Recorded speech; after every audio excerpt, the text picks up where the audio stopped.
Malam tanggal 25 April 1986 menyelimuti Pripyat seperti malam musim semi lainnya. Kota ini, yang terletak di dekat perbatasan Ukraina dan Belarus, tampak tenang dan damai. Lampu-lampu jalan menerangi jalan-jalan yang sepi, dan angin malam yang lembut berhembus melalui pepohonan, menciptakan suasana yang hampir magis.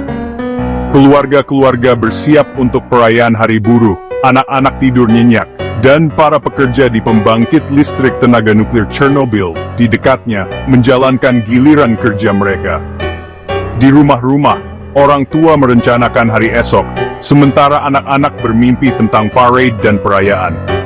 Di dalam ruang kendali pembangkit listrik, para insinyur dan teknisi fokus pada tugas mereka, tidak menyadari bahaya yang mengintai. Hanya sedikit yang bisa membayangkan bahwa saat-saat itu membawa mereka menuju momen yang akan mengukir nama Chernobyl dalam sejarah sebagai sinonim bencana.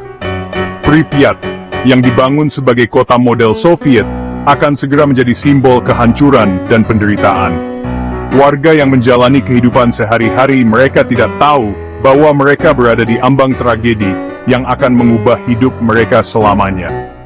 Di dalam reaktor nomor 4, uji keselamatan yang direncanakan sedang berlangsung. Ironisnya dirancang untuk meningkatkan respons darurat pembangkit. Para pekerja, dengan penuh perhatian, mengikuti prosedur yang telah ditetapkan, tidak menyadari bahwa serangkaian kesalahan kecil akan segera berakumulasi menjadi bencana besar. Namun, serangkaian kesalahan dan keputusan gegabah mengubah pemeriksaan rutin ini menjadi ledakan dahsyat. Ledakan itu tidak hanya menghancurkan reaktor nomor 4, tetapi juga melepaskan radiasi mematikan ke atmosfer, mengubah malam yang tenang itu menjadi mimpi buruk tak terlupakan. Dunia menyaksikan dengan ngeri saat bencana Chernobyl terungkap, meninggalkan warisan yang akan dikenang selama berabad-abad. Uni Soviet memandang teknologi nuklir sebagai simbol kuat kehebatan ilmiah dan kekuatan industrinya. Penggunaan tenaga nuklir untuk tujuan damai menjanjikan energi bersih tanpa batas untuk menyokong negara Soviet yang luas. Pembangkit Chernobyl di Ukraina dibayangkan sebagai proyek unggulan, bukti kehebatan rekayasa Soviet. Namun, pengejaran skala dan kekuatan yang tiada henti ini terkadang mengabaikan masalah keselamatan, menciptakan lahan subur untuk masalah di masa depan.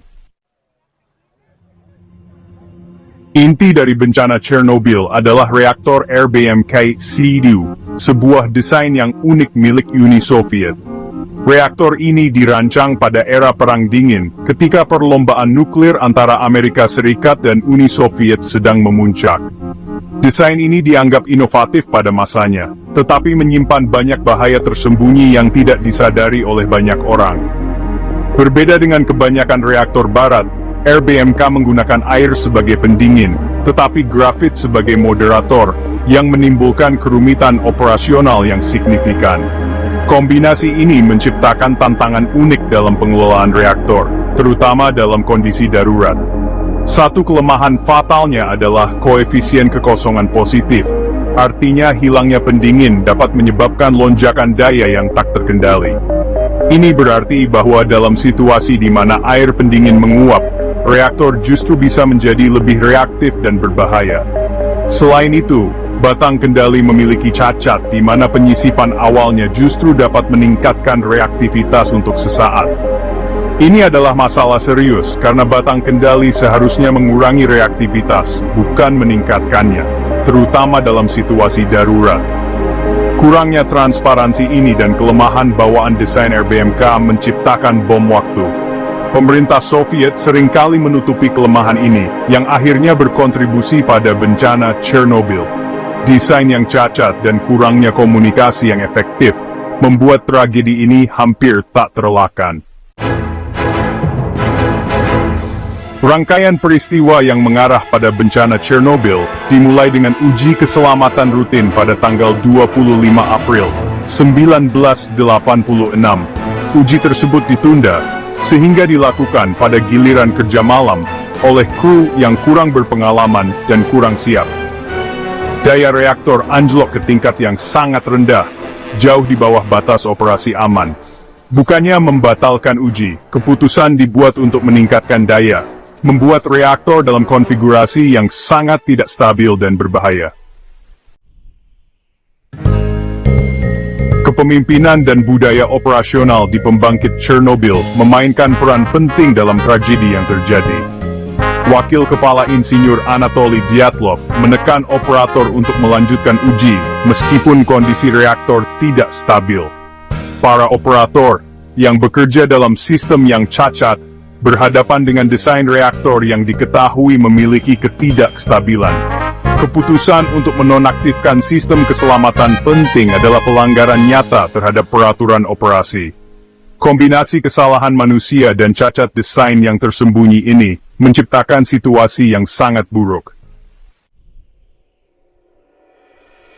Saat uji berlanjut hingga dini hari tanggal 26 April 1986, reaktor nomor 4 berada dalam kondisi genting. Para insinyur di ruang kendali berjuang untuk menjaga kestabilan reaktor. Mereka tidak menyadari bahwa mereka sedang berada di ambang bencana yang akan mengubah sejarah selamanya. Pada pukul 01.23.40 pagi, pemadaman darurat dimulai. Tetapi karena cacat desain batang kendali, hal itu memicu lonjakan daya yang dahsyat. Operator di ruang kendali hanya bisa menyaksikan dengan ngeri saat jarum pengukur daya melonjak tak terkendali. Daya melonjak drastis, menyebabkan ledakan uap besar, diikuti oleh ledakan hidrogen. Ledakan pertama menghancurkan atap reaktor, dan ledakan kedua menyebarkan puing-puing radioaktif ke atmosfer. Gedung reaktor hancur berkeping-keping, dan api hebat menyala di moderator grafit. Asap hitam pekat membumbung tinggi, membawa partikel radioaktif yang mematikan ke langit malam. Atom yang damai telah melepaskan amarahnya, dan dunia tidak akan pernah sama lagi. Zona eksklusi Chernobyl menjadi saksi bisu dari kehancuran yang ditimbulkan oleh kesalahan manusia dan teknologi yang gagal. Segera setelah kejadian, kekacauan dan ketidakpercayaan menyelimuti pembangkit listrik tenaga nuklir Chernobyl. Para petugas darurat pertama, yang tidak menyadari bahaya radiologi ekstrem, dengan berani memadamkan api.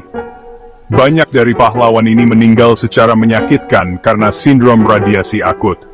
Penduduk Pripyat bangun di hari yang tampak biasa, tidak menyadari awan partikel radioaktif tak terlihat yang turun menyelimuti mereka. Baru setelah stasiun pemantauan radiasi di Swedia mendeteksi tingkat radioaktivitas yang sangat tinggi, Uni Soviet mengakui telah terjadi kecelakaan nuklir besar. Konsekuensi jangka panjang dari bencana Chernobyl sangat menghancurkan dan luas. Zona eksklusi ditetapkan, memaksa evakuasi lebih dari 116.000 orang. Terjadi peningkatan signifikan kanker tiroid di antara anak-anak dan remaja yang terpapar yodium radioaktif. Dampak lingkungannya sangat besar, dengan tanah dan air yang terkontaminasi memengaruhi pertanian dan keamanan pangan selama puluhan tahun. Bencana ini meninggalkan bekas psikologis yang tak terhapuskan pada para penyintas dan masyarakat luas. Bencana Chernobyl menjadi peringatan keras bagi industri nuklir global. Peristiwa ini menghancurkan mitos teknologi yang tanpa cacat dan mengungkap potensi bencana akibat kesalahan manusia. Tragedi ini mendorong kemajuan signifikan dalam budaya keselamatan dan desain reaktor nuklir. Bencana ini menyoroti perlunya pengawasan peraturan yang kuat dan pelatihan komprehensif bagi operator pembangkit. Warisan Chernobyl adalah pengingat suram akan tanggung jawab besar yang menyertai penggunaan teknologi nuklir.